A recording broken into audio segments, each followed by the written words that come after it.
Hello everyone, welcome back to my channel. इस video में हम एक नया टॉपिक डिस्कस करेंगे जो कि हरियाणा जीके से रिलेटेड ही होगा। मैंने आपको दो टॉपिक दिए, एक तो दिए वन संरक्षण रिपोर्ट का और दूसरा हमने टॉपिक किया था हरियाणा में जो हमारा लिंगानुपात है वो। इसके अलावा ये तीसरा वीडियो है जो कि हरियाणा के जो हमारे डांस हैं उनसे रिलेटेड रहेगा।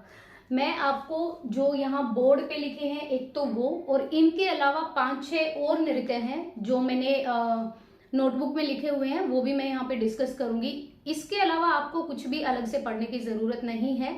अगर आप हरियाणा का कोई भी पेपर देने जा रहे हो, नॉट इवन द सीईटी या ग्रुप डी या सीईटी मेंस, हरियाणा के किसी भी अगर आप पेपर की तैयारी कर रहे हो या पेपर देने जा रहे हो तो इक्वली ये चीज वही रहती है।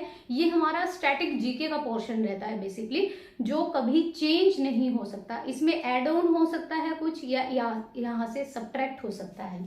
तो चलिए यहाँ पे डिस्कस करते हैं फर्स्ट से। आई थिंक आपको क्लियर दिख रहा होगा, मैं बिल्कुल साइड में हूँ। हरियाणा के नृत्य, पहला जो नृत्य है वो है हमारा धमाल नृत्य। धमाल जो नृत्य है वो गुड़गांव क्षेत्र में किया जाता है और अहीर समुदायों के द्वारा। अहीर किसको बोला जाता है? यादव जो होते हैं। और अगर आप रील्स वगैरह देखते हो या फिर अगर आपने यूट्यूब पे वो एक सॉन्ग भी है वो सुना होगा, तो यादव, एलविश यादव जो है वो अहीर कम्युनिटी से ही बिलोंग करते हैं। बेसिकली ये हमारे एज ए कंपेयर जनरल ही होती है, जनरल कैटेगरी से, लेकिन ये हरियाणा में हमारा रिजर्वेशन कैटेगरी में आते हैं। तो अहीर क्षेत्र गुड़गांव की साइड ही मिलेंगे आपको। ये पुरुषों के द्वारा ही किया जाता है, स्त्रियों का इसमें कोई योगदान नहीं होता। सेकंड है खोड़िया। खोड़िया सबने सुना होगा कि शादी ब्याह में होता है। बेसिकली ये होता है जब किसी के घर में लड़के की शादी होती है। भाई लड़की के घर पे नहीं होता, शादी वहां पे भी होती है, लेकिन जब लड़के के विवाह अवसर पर जब वो बारात चली जाती है ना, तो उसके बाद कुछ महिलाएं इकट्ठा होकर ये नृत्य करती हैं। इसी को खोड़िया बोला जाता है।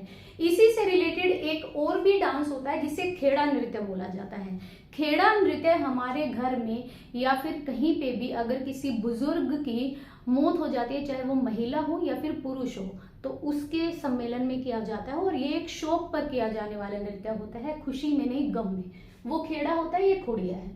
गुग्गा, एक तो ये गुग्गा और एक ये छड़ी, ये दोनों ही जो हमारा भादवा महीना आता है ना, अभी जैसे सावन चल रहा है, सावन बोलते हैं हरियाणवी में, वैसे श्रावण बोला जाता है या सावन बोला जाता है।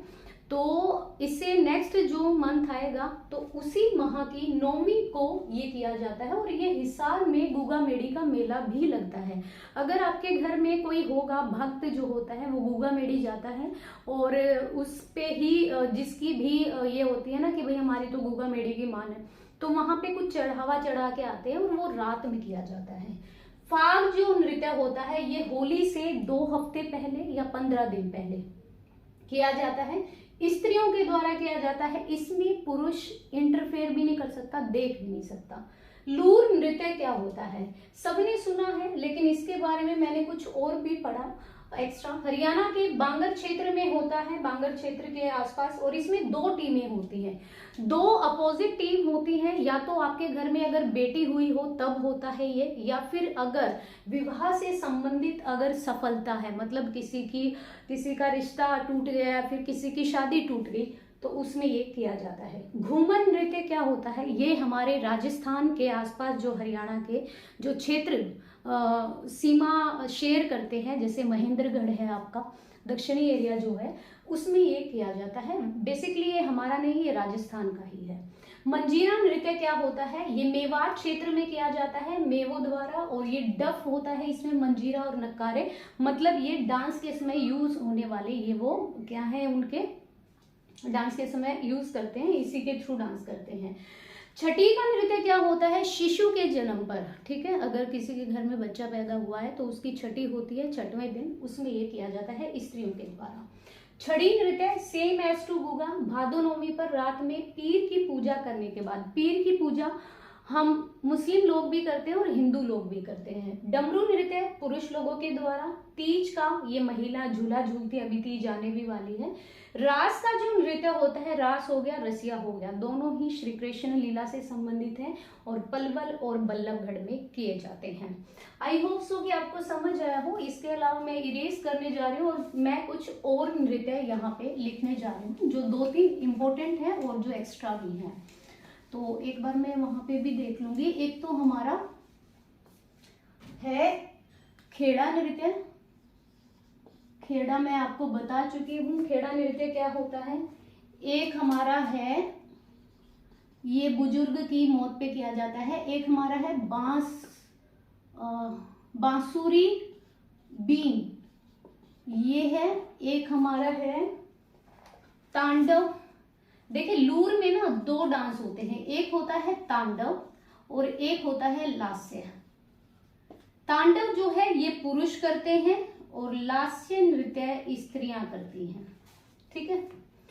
इसके अलावा होता है भाई रसिया। रसिया जो नृत्य होता है ये वही है, जैसे रास था श्री कृष्ण से संबंधित, ऐसे ही रसिया होता है। और ये हमारा होता है पलवल, होडल और बल्लभगढ़, फरीदाबाद के आसपास के जो एरिया है वहां पे। नेक्स्ट है हमारा बीन बांसुरी, ये मैं लिखवा चुकी हूँ। एक है हमारा डफ नृत्य है, ये कई बार पूछा भी गया है। पहली बात, इसमें 2 रस होते हैं, अगर आपने हिंदी में पढ़ा है तो। एक होता है वीर रस और एक होता है श्रृंगार रस। इन दोनों की प्रधानता होती है। इस नृत्य में होता क्या है, इसे हम ढोल नृत्य भी कहते हैं, ढोल नृत्य। और इस नृत्य को सबसे पहली बार 1969 में रिपब्लिक डे, मतलब आप कह सकते हो कि 26 जनवरी 1969 में पहली बार मनाया गया था। ये इसकी डिटेल है। इसके अलावा है हमारा रतवाई नृत्य। रतवाई जो नृत्य है ये हमारा किया जाता है मेवात क्षेत्र में, और इसको स्त्री और पुरुष दोनों ही कर सकते हैं। बाकी इसके बारे में कुछ एक्स्ट्रा था नहीं। इसके अलावा है हमारा सांग नृत्य और घोड़ी नृत्य। तो मैं यहां पे लिख देती हूँ। सांग का हम सबको पता है पहले किए जाते थे। अभी तो भाई मोबाइल फोन का टाइम है, सबके घर में टीवी है। पहले टीवी वगैरह नहीं थे, रेडियो पे ही न्यूज सुनी जाती थी, मोबाइल फोन नहीं थे। सांग ये होते हैं, इसमें महिला भी होती है पुरुष भी होते हैं। ये बेसिकली मनोरंजन के लिए किया जाता है। घोड़ी जो नृत्य है ये हमारा शादी ब्याह में किया जाता है, जैसे लड़के को घोड़ी पे बैठाया जाता है ना मुकुट पहना के, तो ये वो वाला नृत्य है। आपके लिए जो इम्पोर्टेंट है वो ये है, याद रखिएगा पुरुषों के द्वारा कौन सा किया जाता है, स्त्रियों के द्वारा कौन सा किया जाता है। इस वीडियो के बाद मैं जो दूसरी वीडियो लेके आऊंगी वो होगी आभूषण से रिलेटेड। स्त्रियां क्या क्या पहनती है, पुरुष क्या क्या पहनते हैं। मेरा बोर्ड थोड़ा छोटा है तो इस पे आ नहीं पाता सारा कंटेंट, या तो मैं बड़ा बोर्ड लेके आऊंगी। और फेस की वीडियो अगर आप चाहते हैं कि मैं लाइव लूं ताकि आपके भी कमेंट मैं देख पाऊं या फिर आपके भी व्यूज में देख पाऊं कि आप भी कुछ सजेस्ट करना चाहते हैं, तो वो कमेंट बॉक्स में कमेंट कर दीजिएगा। Thank you so much.